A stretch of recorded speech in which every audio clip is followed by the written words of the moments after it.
Adobong Atay sa asuete. Ito lang. Magandang araw po sa inyong lahat.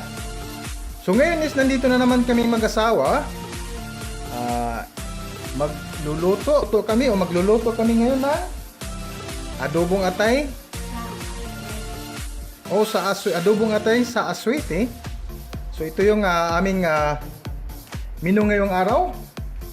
So bago natin simulan guys, huwag niyong kalimutan like, share, and subscribe. O isama nyo na rin yung notification bell para pag may mga bagong videos tayo, ma-notify kayo. Okay guys, so maraming salamat!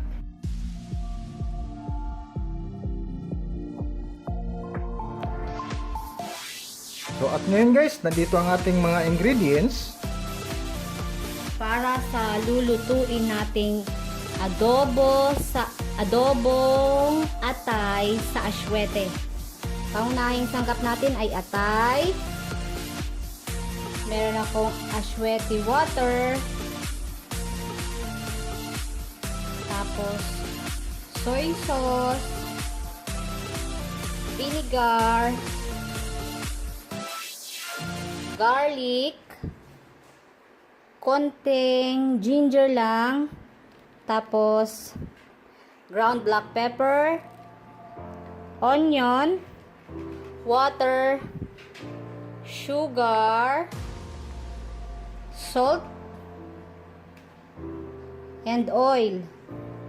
So ngayon, simulan na natin ang pagluluto nitong aming i-share na dish, itong adobong atay sa asuete.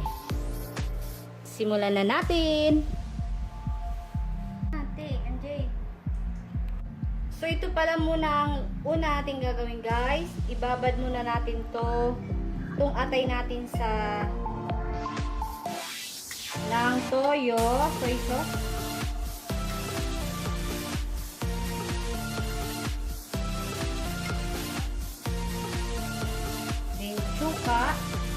Suka.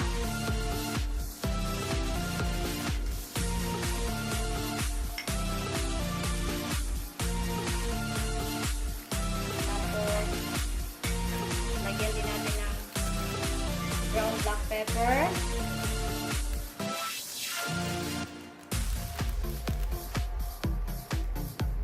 Kunting asin.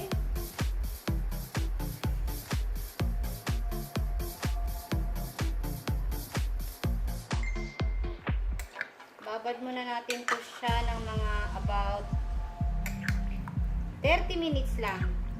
Kasi uulamin na natin siya. Uulamin na pala namin. Okay.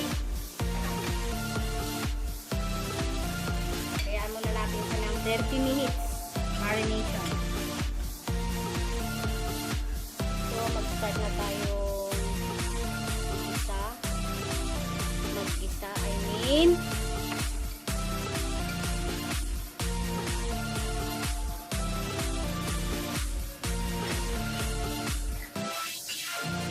ano natin ay sibuyas.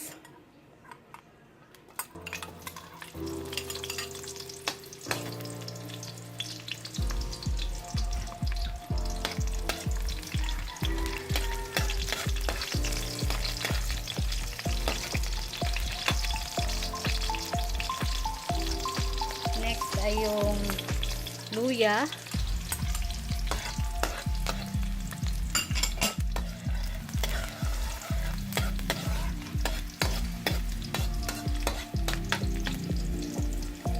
Sunod ay itong ating garlic.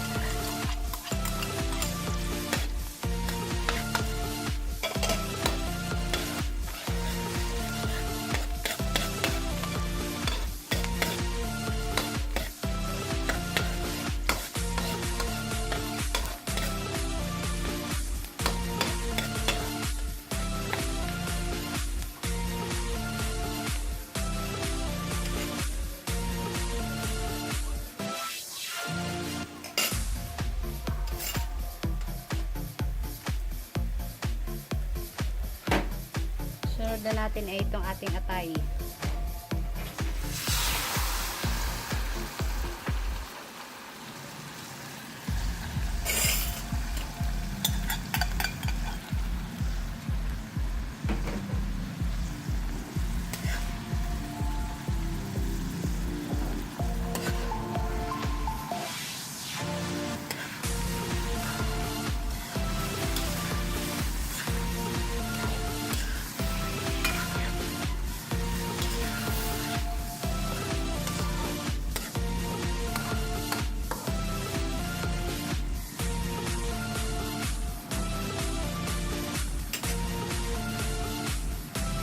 At isusunod na natin ang ating asuete water. Alalay lang muna tayo sa paglagay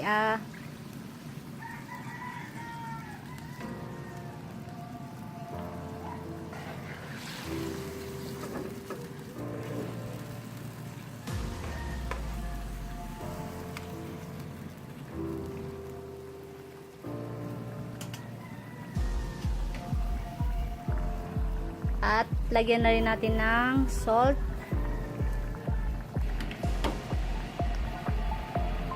sugar, optional lang po ito.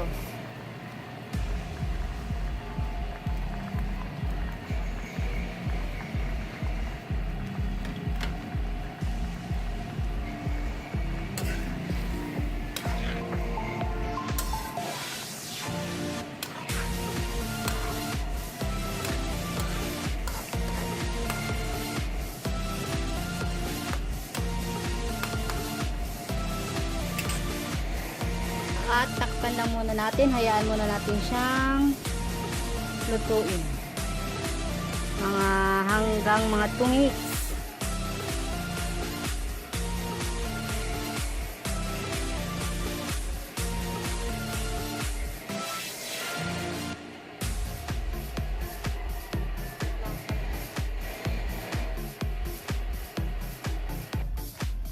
After 2 minutes, aray ko.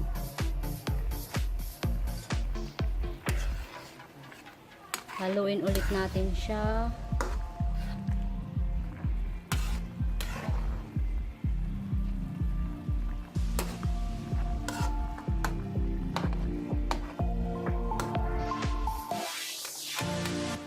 Continue pa natin pagluluto mga another 3 minutes.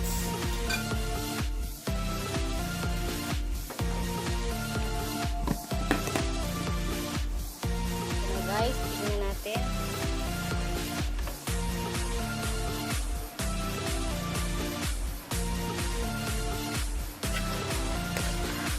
Luto na, okay na to. Luto na itong ating atay. Ouch!